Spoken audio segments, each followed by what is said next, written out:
Good evening मित्रांनो.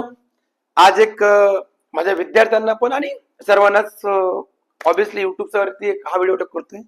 तर एक कायदा शिकवतोय, आरटीई ऍक्ट 2009. आरटीई ऍक्ट 2009 याचे मी दोन पार्ट सांगणार आहे. Article 17(1) article 17(2). हे दोन्ही article related to RTE act 2009 च्या रिलेटेड आहेत.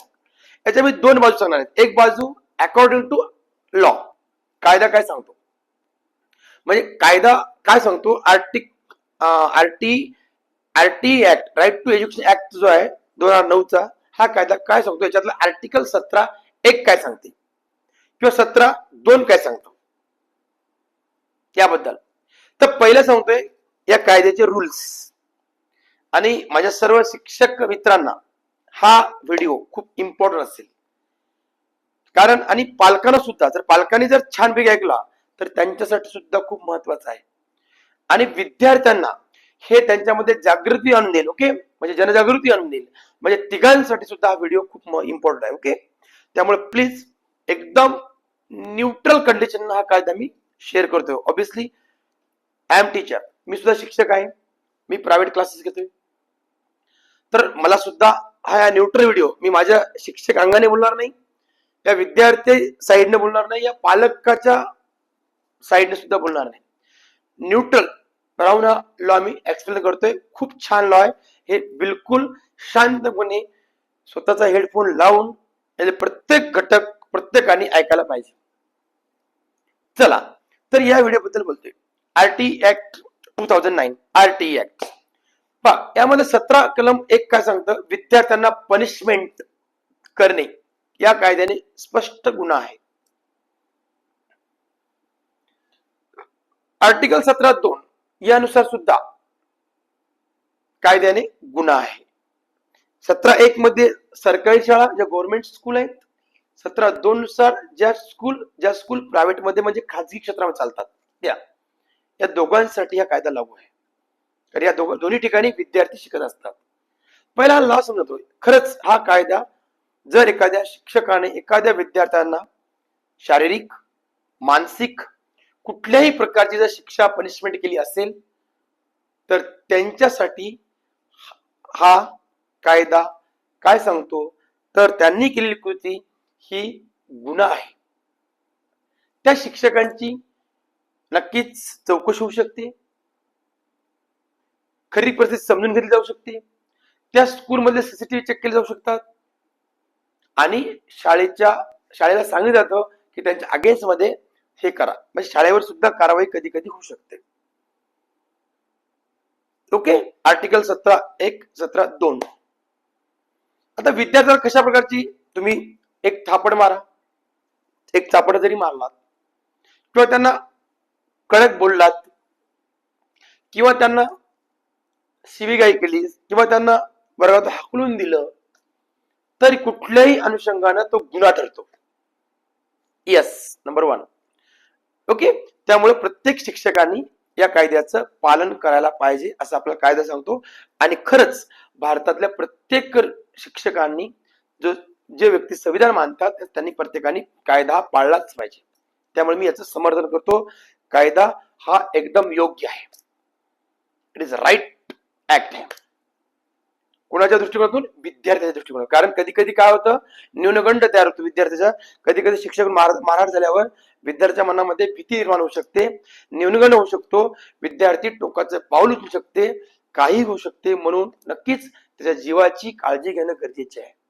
आणि असं काही घडलं तर मानव बाल विकास जे डिपार्टमेंट आहे मानवी हक्क आयोगाचं, तर त्याच्या अंतर्गत एक नंबर आहे, टोल फ्री नंबर आहे 1098.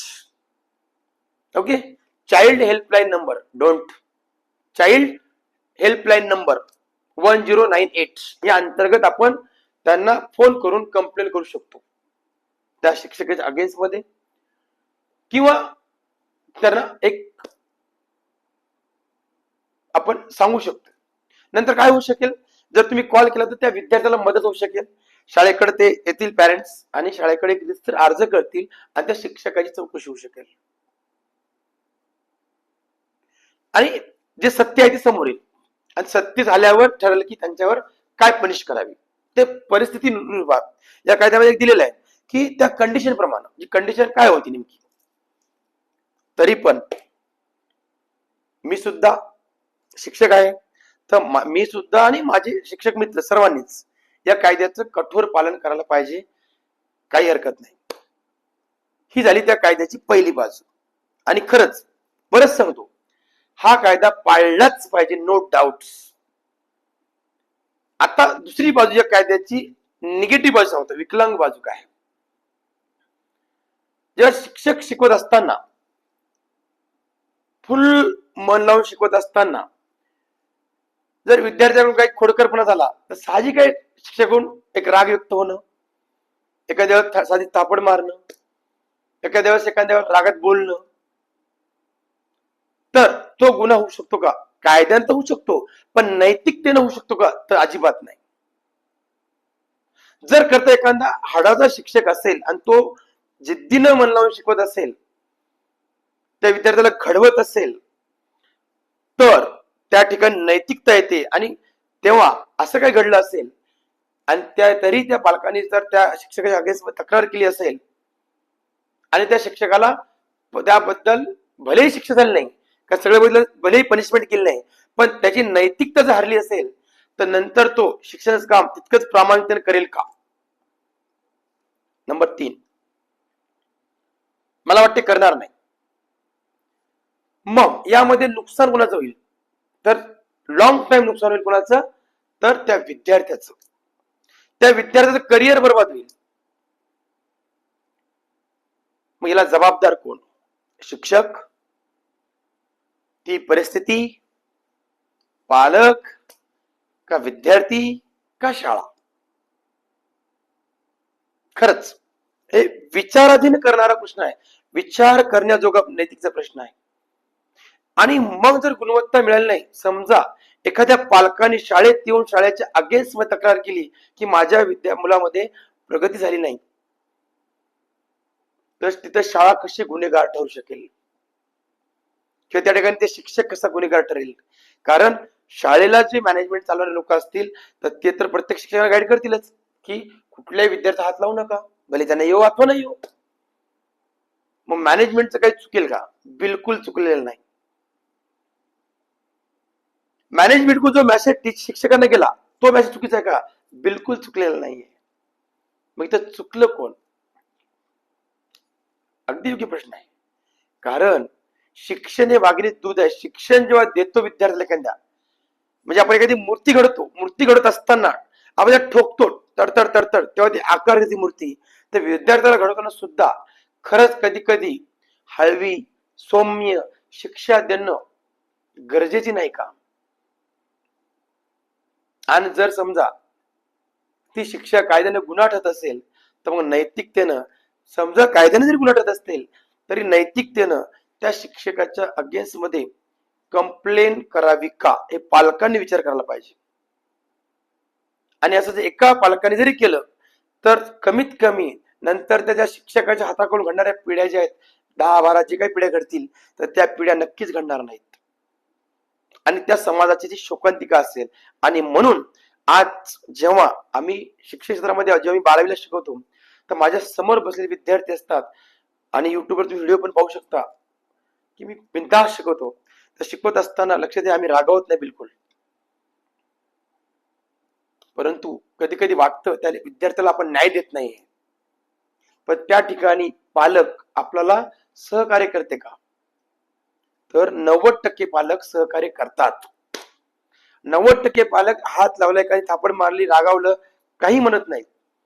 परंतु 10% पालक जे असतात ते थोडेसे अगेन्स्ट मध्ये असू शकतात.